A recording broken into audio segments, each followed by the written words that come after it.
Nama saya Umar Hasan, ya biasa dipanggil Cak Zumar, kalau akrabnya Cak Zumar. Terus istri saya. Lengkapnya? Iyalah. Ana Mardiatus Soliha, panggilannya Ana, asalnya Kalimantan. Jadi waktu pertama ke Bandung itu niat awalnya menyenangkan orang tua dulu. Karena waktu di Tenggarong kan waktu itu ya kebetulan alhamdulillah sudah punya usaha sendiri. Orang tua sering nelpon, coba ke Bandung bantuin kakakmu dulu. Dari nol kita ya. Jualan online itu nggak ada pegangan uang jadi sama sekali. Jadi barang tuh barang pinjaman lah. Pinjam dulu lah pokoknya, barangnya pinjam dulu. Pinjaman. Saya pernah di titik terendah itu buat ngaji pun nggak bisa, Mas. Motor harus gantian sama saudara, sama waktu di Kalimantan dulu. Kan alhamdulillah pelan-pelan usaha di sana jalan. Terus orang tua di sini minta itu tadi, minta ke sini kita ya udahlah senangkan orang tua dulu. Sekitar 2,5 sampai 3 juta sehari.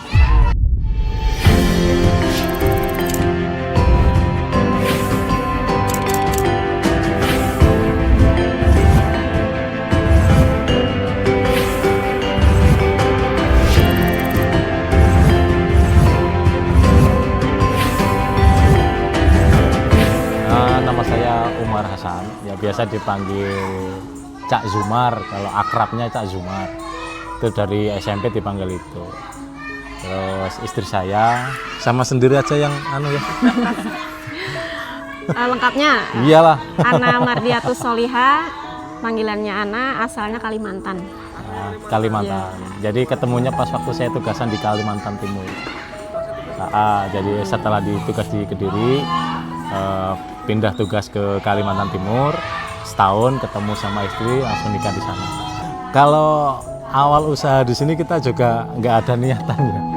Jadi waktu pertama ke Bandung itu niat awalnya menyenangkan orang tua dulu. Karena waktu di Tenggarong kan waktu itu ya kebetulan alhamdulillah sudah punya usaha sendiri. Orang tua sering nelpon, coba ke Bandung bantuin kakakmu dulu, bantuin kakakmu. Terus juga orang tua kan pengennya anaknya ngumpul di sini. Waktu itu ya sudahlah, kita niatnya awalnya paling cuma setahun 2 tahun aja di sini, Mas. Nah, di sini nggak langsung jualan online sih waktu itu, kita jaga di toko di sini, di depan sini. Tokonya itu ya toko bakso sama pokoknya menjual aneka macam bahan-bahan seblak situ. Sambil ikut pengen tahu ini baksonya ini kalau dijual online masuk nggak ya, awal-awalnya gitu. Coba-coba gitu kan. Nah, pas waktu nyoba kita juga nggak langsung buka toko kan, jadi baksonya itu kita vakum dulu, kita coba vakum, didiemin selama 12 hari 15 hari. Iya. Ternyata kok awetnya lama, rasanya masih enak, makanya kita berani nyobain. Waktu itu awal di Shopee dulu ya? Iya, awal buka di Shopee. Kita coba kirim tester ke Kalimantan, ke keluarga Tenggarong, keluarga aman gitu. Baru kita berani kirim, ada yang order berani kirim. Iya. Dari istri. Iya. Karena waktu itu pas cari-cari kayaknya belum pernah ada nih yang jualan bakso online di TikTok. Di Shopee juga kita lihat belum ada waktu itu. Jadi coba nih. Waktu itu sebenarnya produk utamanya bukan bakso, jadi kita jualan sembako kayak minyak goreng, kecap gitu. Garam dan bakso. Ternyata yang lebih trending baksonya gitu. Lagi jadi banyak peminatnya bakso. Lebih banyak peminatnya bakso. Dari situ ya kita tekunin aja di situ, dipus terus baksonya. Jadi jangan-jangan Mas Rusdi sendiri pun tadi nggak kepikiran? Iya benar. Malah Mas Rusdi bilangnya ya karepmu karep itu ya karepmu lah. Pokoknya atur aja gitu. Nah, terus juga kalau di TikTok juga nggak langsung besar kan. Jadi perizinan di TikTok itu ternyata lebih ribet. Itu masih ribet ya, harus ada BPOM. BPOM harus ada, terus harus punya dokumentasi halalnya juga. Pokoknya harus lengkap. Makanya ngomong ke Mas Rusdi, amal soleh lah, mintalah BPOM-nya ke pabrik gitu kan. Nah, alhamdulillah dikasih, sama pabrik juga disupport kan, dikasih. Pas mulai jualan, tiba-tiba yang ditutup pemerintah itu ya, baru 1 bulan jalan langsung ditutup gitu kan? Pemerintah itu selama 4 bulan. Dari situ udah mulai down lagi ya? Udah mulai down lagi kita. Ada niat untuk kembali ke Kalimantan. Karena di Shopee juga turun. Di TikTok juga masih belum pasti. Dah sama istri udah musyawarah berdua, gimana mau di sini apa balik lagi aja kan. Ngelola yang di Tenggarong kan sudah jalan Mas, di Tenggarong kan udah jalan. Bakso juga. Kalau Tenggarong aksesoris. aksesoris juga. Jalan ya. Jalan, Ya, sampai sekarang masih jalan. Makanya pas waktu saya kirim bakso ke Purwakarta, istri minta, Mas tak coba sekali lagi ya. Ya udah nggak apa-apa, coba aja. Pas jalan pulang ditelepon, Mas tembus 100 paket. Alhamdulillah langsung ngebut pulang itu Mas. Jadi 100 paket pertama di situ. Waktu awal-awal kan dari TikTok juga dibatasin. Jadi maksimal itu sehari 100 sampai 150 ya. Segitu. Dibatasin, masih dibatasin, belum sampai sekarang. Tuh dibatasin. Jadi setelah jalan seminggu baru dibuka. Dibukanya itu nggak langsung banyak, paling sehari maksimal 200-300. 500. Nah, terus itu di bulan berikutnya bisa sampai tembus 500 paket sehari. Sampai sekarang, alhamdulillah. Sehari 500 paket. Bahkan dulu waktu awal itu sampai karena ya terkendala alat sama yang packing, 500 paket itu kelarnya bro 3 hari ya. 3 hari baru beres ngirim. Langsung kena suspend itu. PL dari aplikasi. Dari aplikasi TikToknya. Jadi langsung dibatasin lagi sehari lagi. 100 maksimal segitu lagi. Alhamdulillah sekarang 6 ya. Berapa itu ya? Yang packing berapa itu? Yang packing 2, yang live 2, yang vakumnya 1. 5. Ya kita nanya ke bagian muda-mudi karena kita dari awal dulu nikah itu pengennya punya usaha terus bisa ngerekrut orang-orang jamaah. Itu niat awalnya di situ. Jadi pertama nikah juga kayak gitu. Kapan kita bisa punya lapangan kerja terus bisa bantu jamaah-jamaah gitu. Awalnya di situ. Alhamdulillah Allah paringnya di sini. Pas waktu di Tenggarong belum sempat.